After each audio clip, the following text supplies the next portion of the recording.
Oke, di konten kali ini saya akan membagikan beberapa formula yang bisa teman-teman jadikan inspirasi atau bahkan bisa dijadikan acuan untuk membuat sebuah konten dengan formula ini.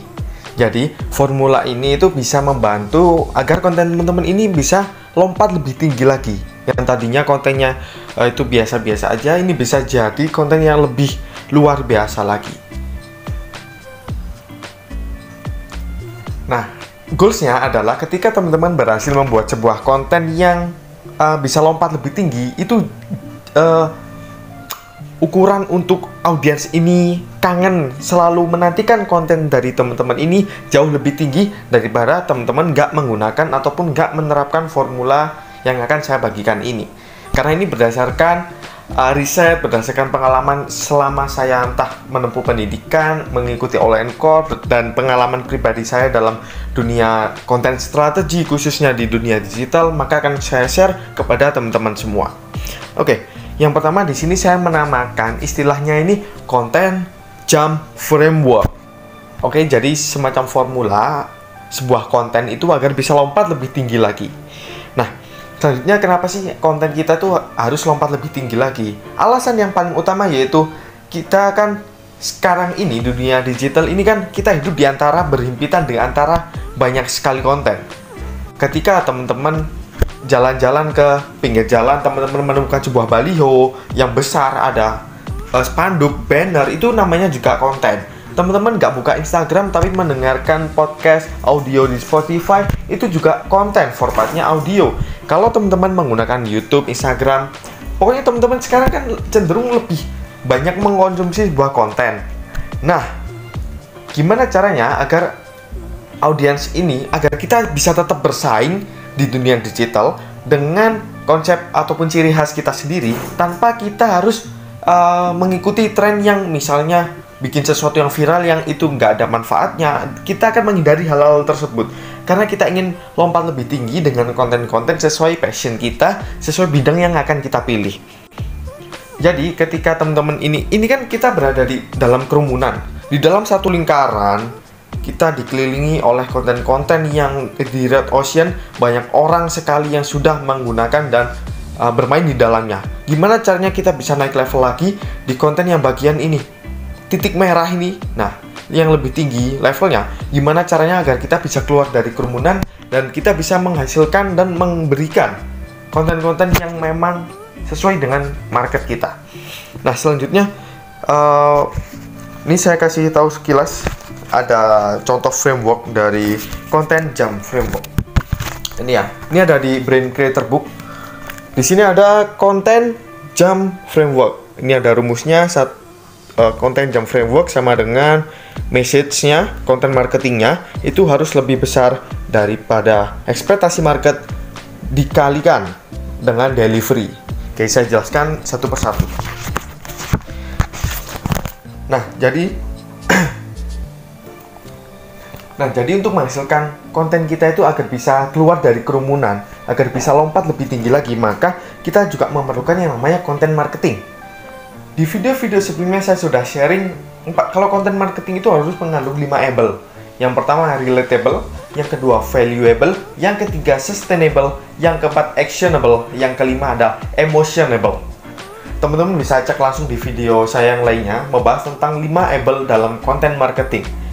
Nah, itu artinya kita nggak boleh asal-asalan dalam buat konten, kecuali kalau kita itu sudah benar-benar expert dan kita sudah pro di bidangnya. Kita nggak perlu memakan banyak waktu untuk membuat sebuah konten yang mengandung 5 label ini.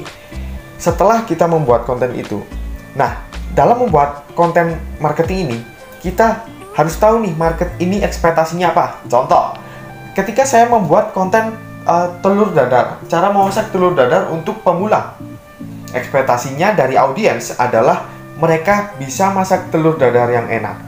Ternyata di dalam videonya saya memberikan konten-konten yang melebihi ekspektasi, yaitu dengan saya membuat sebuah tutorial cara memasak telur dadar, dan di dalamnya saya juga menyisipkan resep-resep memasak lainnya yang sangat mudah untuk diterapkan dengan berbahan dasar telur, yang nantinya audiens saya bisa mendapatkan ebook misalnya dengan cara klik link yang ada di deskripsi, atau mereka bisa menghubungi kita.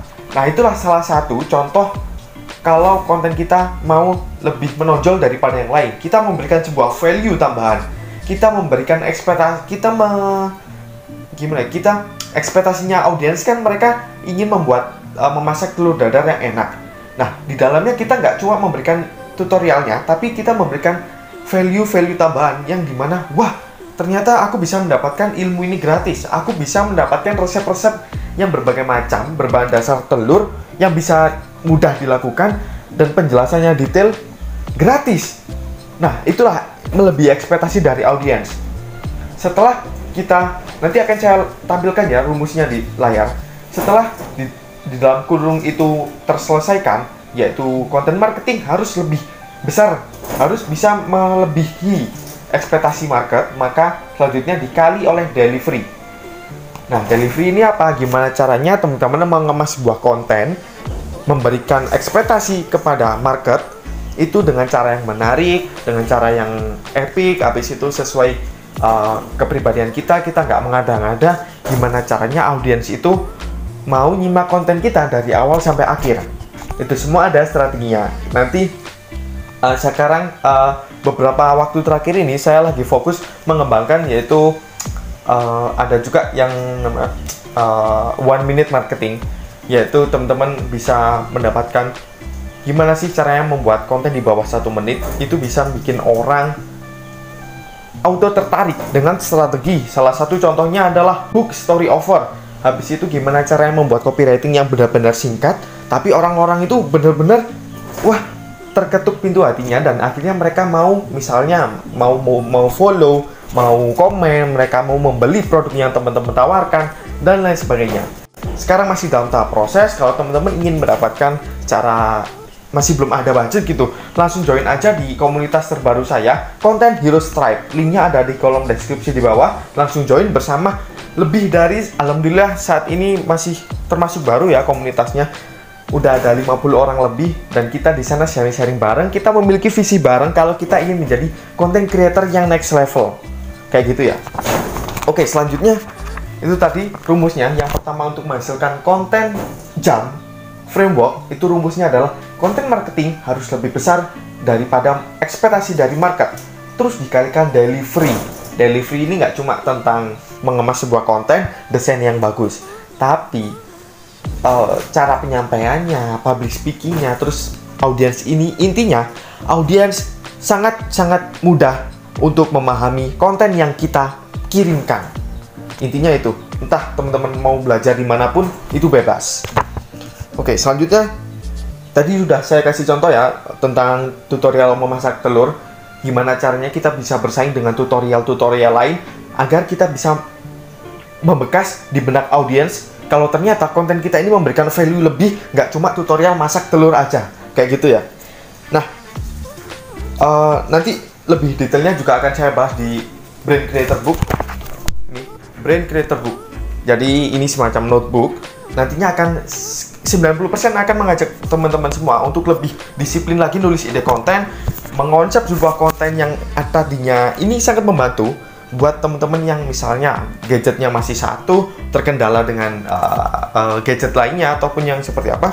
Teman-teman bisa menggunakan notebook ini untuk mengkonsep konten-konten yang diinginkan. Contohnya seperti ini.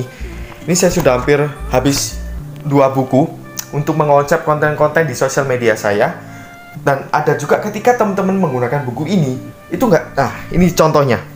Konten saya ini bisa menjadi konten jam. Contohnya ini, Brand Creator Book. Nggak cuma notebook biasa. Kalau notebook biasa, di luar banyak. Di toko buku itu banyak. Tapi kalau ini, sama-sama notebook. Namanya Brand Creator Book. Bukunya khususnya untuk para creator, khususnya yang membuat konten-konten di dunia digital. Selain itu, ketika menulis di buku seperti ini, teman-teman juga bisa memanfaatkan modul-modul yang sudah diberikan di Brand Creator Book ini. Contohnya seperti itu loh. Ini nggak cuma satu, ada banyak sekali. Mulai dari konten jam, konten mistakes, habis itu riset ide konten seperti apa, detailnya ada di Brand Creator Book. Oke, semoga bermanfaat. Saya Agung Dimas dan sampai jumpa.